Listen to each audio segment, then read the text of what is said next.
Good evening, everybody. What is Grow in Love in the Parish? It's a programme that accompanies Grow in Love in school, and it has four main elements. A number of ideas to involve the children and their parents in Sunday Mass, a series of newsletters for families, a leader's guide which has speaking notes for the priest to use at prayers of the faithful and also during the homily if he so wishes. And there's also a poster for each child, which you see down on the right hand corner of the slide. And you'll notice there are little triangles or rectangles on it. And each week on the newsletter, there's a prayer. And the idea is that the children cut out the prayer each week and paste it onto their poster, which can then be placed in their bedroom or wherever in the home that children and parents are most likely to say the night prayer together, or all the other very common prayers, which we'll look at later on in the presentation. So what's the aim of Grow in Love in the Parish? The aim is to help children and young children and their families to experience a greater sense of belonging in the parish community, to feel a deeper appreciation of the local church, the parish, and to find their place in the ordinary Sunday Mass, both while preparing for the sacraments and beyond. That's not always easy because, as you know, the language of Sunday Mass is not a child's language, it's an adult language. And children learn through Grow in Love at school in a language that's suitable for children. So in order to help them to link in with the Sunday Mass in the parish church, we need to do something to create those links. And one of the ways of doing that is through providing a language. So that's what we hope to do in this program. And also to create a link with the home through the newsletters so that the parents, the children, and the priest in the parish and the parish community can acquire a common language of faith. Because if faith is going to be passed on, people need a language with which to speak about their faith. And that doesn't happen automatically, especially when adults, such as parents or priests, or the people in the parish community have learned about their faith using a very different language. So how will it happen? It will happen because the parish will invite a group of volunteers to lead it. And it's a small group. 8 would be sufficient for a fairly large parish, or fewer than that if it's a small parish. They would meet once a month with the newsletter to talk about how to manage that month's family mass at which the Grow in Love in the Parish programme will be used. Can be the parents or guardians of the children preparing for the sacraments. It can be a catechist or a catechetical committee or a parish worker in the parish. It can be a subgroup of the parish pastoral council. It can be any group of adults who are ready and willing to do this. It's very simple, doesn't need special training, doesn't need anything. So it runs, as I said, in parallel with the school programme. It reinforces what the children are learning in school and gives the common language. Ideally, they're distributed during the family mass once a month, and they're a bridge between the sacramental preparation that happens at school and the chat and the preparation and so on that's happening in the children's home. The newsletters have 4 common features. And you'll see there on the one displayed in this slide, this month's focus. So that introduces the topic of this newsletter, which is linked with the topics that the children are covering in school in the Grow in Love programme. So for instance, in October, the topic is the Rosary, or Mission Month. In November, we remember, because the children learn about remembering the dead. In January, it's baptism, because in January they explore the sacrament of baptism in their own lives on the baptism of Jesus, which links in with the liturgical readings during the month of January. There's a page that's called With Your Child this month. And this highlights aspects of the Grow in Love program that the parents can speak about with their children. It shows them how to talk about what they're doing in school and gives them a language to do that. Down there on the bottom, you also see the prayer. That one is the night prayer. That's the prayer that the children will put out and paste onto their poster. Children love doing little activities like that. So that keeps their focus, keeps them interested. There's also an adult reflection for parents themselves. For instance, in the month of May, the reflection is on Mary, the Mother of God. And that's in adult language. It's for parents to read for themselves, to enrich their own faith and to give them something to think about, as well as talking with their children about what the children are thinking about. Then there's a question of faith, which takes a question and answers the question. It's a question that any child might ask. Why do we bless ourselves with holy water before we enter a church? And there's one of those each month. And the newsletter gives the answer so that the parents can discuss that with their children. And there's the prayer again. And the list of prayers is on the next slide. So there's the night prayer, the mysteries of the rosary, the prayer for the dead, eternal rest, prayer before the crib, a prayer to the Holy Spirit, the act of sorrow, the mystery of faith from the Mass, and the glory be to the Father. So they're all common prayers that children would use all the time. The newsletters follow the liturgical year. So, as I said already, the September one is about welcoming back to school. October is on the Rosary. November is about Ed. December is about Advent. January is about baptism, and so on. So they link with the liturgical season, link with what would be happening in the parish anyhow. So the idea is not to disrupt, but to link in with and become part of, to just flow into the normal Sunday Mass. September newsletter 1 is distributed, October newsletter 2, November 3, December 4, and January 5. That's all very easy. Then it gets a little bit more complicated after that, because the next 3 depend on the date of Easter, which, as you know, can be as early as early April and as late as quite late in April. So you might fit 3 or you might fit 2 between Christmas and Easter. And number 7, which is called Do This in Memory of Me, is linked with the first Eucharist, the Last Supper, Holy Thursday. So that's best done right before Easter. In there's one on reconciliation. That's best done before the sacrament of reconciliation is celebrated for the first time. There's also one on prayer, which is not numbered. That can be done wherever the gap occurs. So if Easter is very early, it could be used after Easter. If Easter is very late, it could fit in before Easter. There's no newsletter in May, because we reckon that's the month when children receive First Holy Communion, and there's a lot of activity going on in both the school and the parish anyhow. And the last one, Living as Followers of Jesus, is meant to happen in June after First Communion.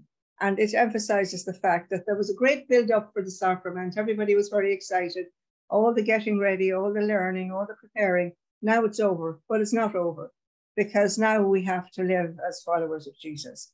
And that last one is a reminder of that, and it's very important. So then there's a little leader's book, which there's a picture there on the side of the slide.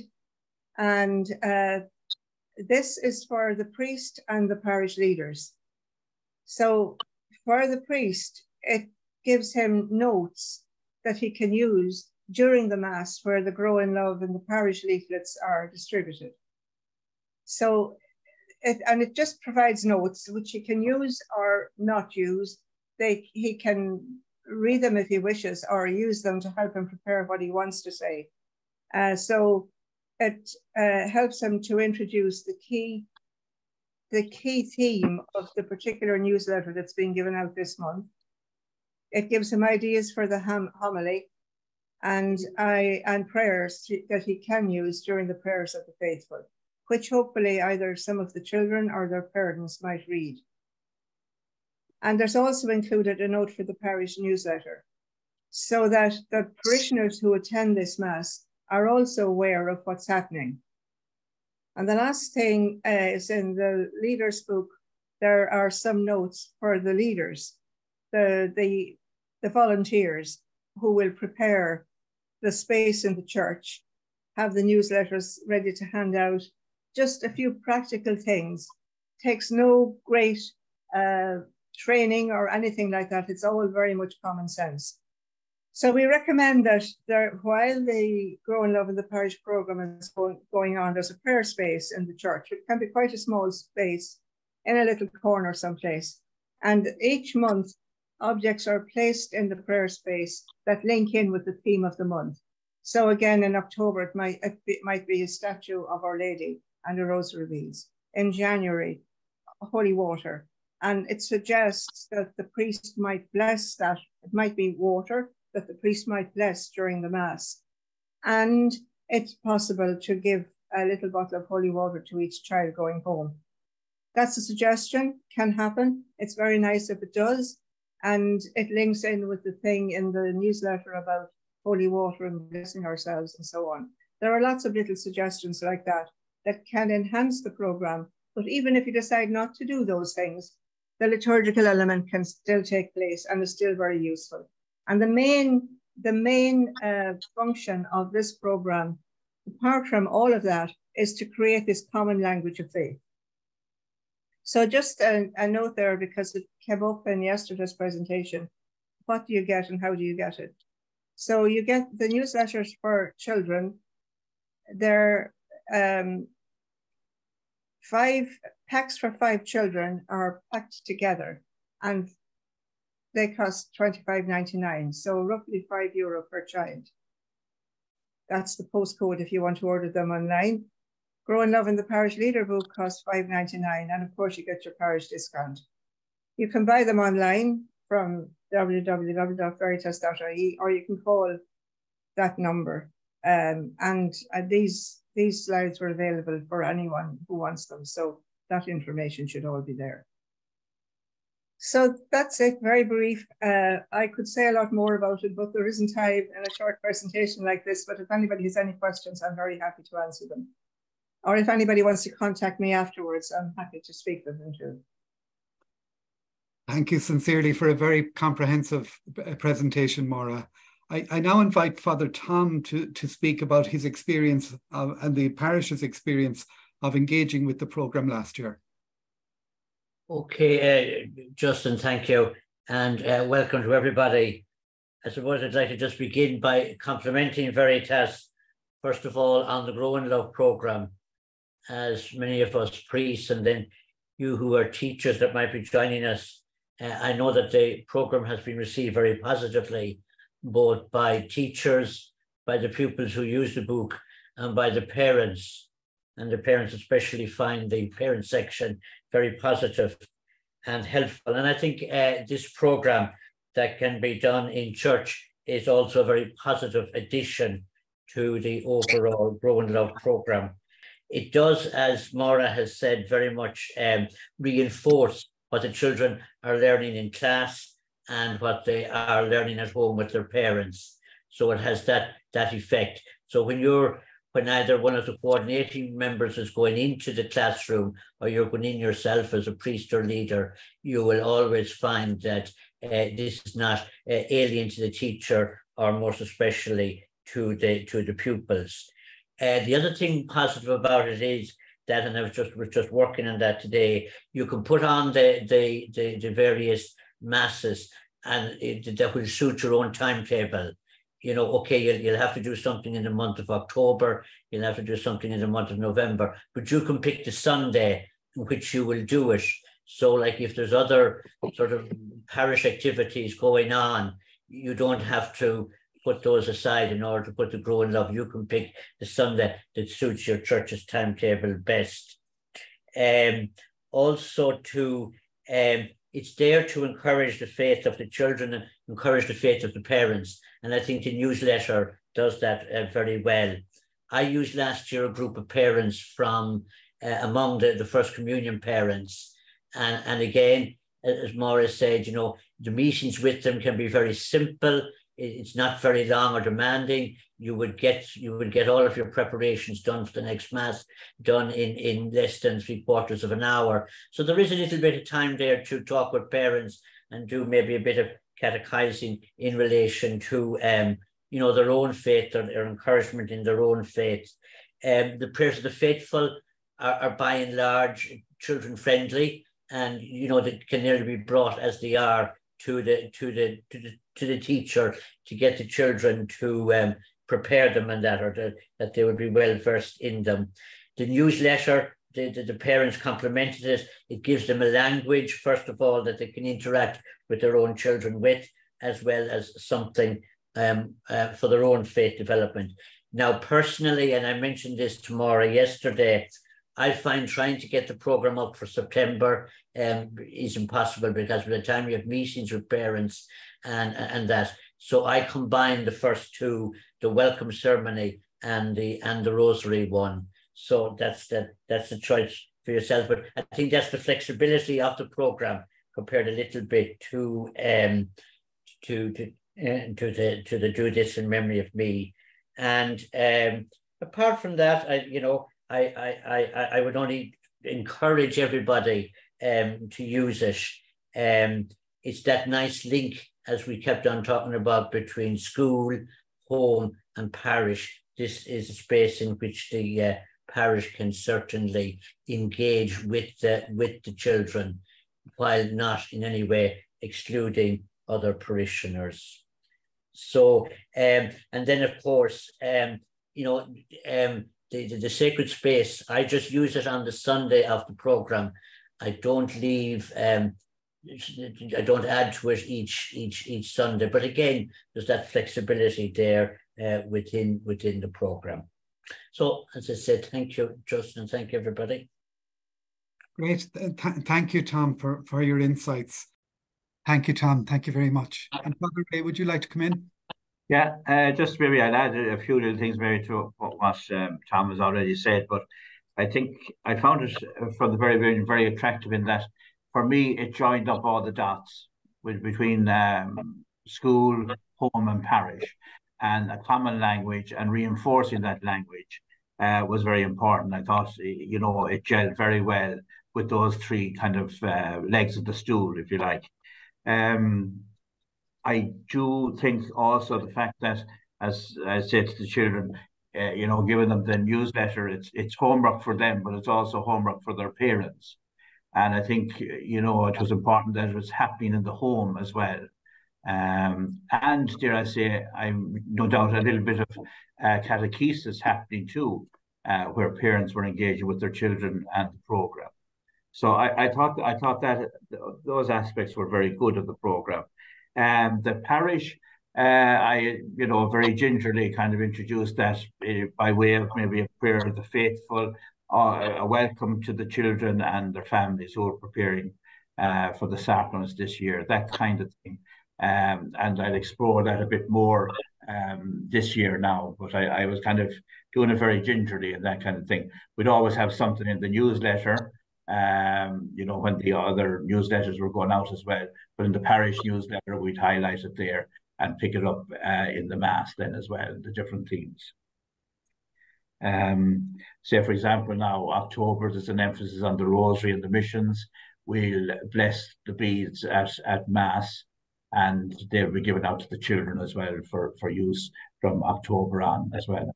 Hopefully some of them will continue to use them, Feedback, I'd say I might have had about 3 parents that mentioned it to me and thought it was a lovely program and that kind of thing, but there were the kind of the usual suspects that would be certainly, faith formed, if you like, too, you know. Now, that's not to say that those that didn't found something in it, but they didn't certainly communicate it to me anyway, you know. But we live in hope. But I do think I think it's a very good program. It's a very attractive program. As I say, it reinforces along the way those themes as well. Thank you, Father Ray. That's great.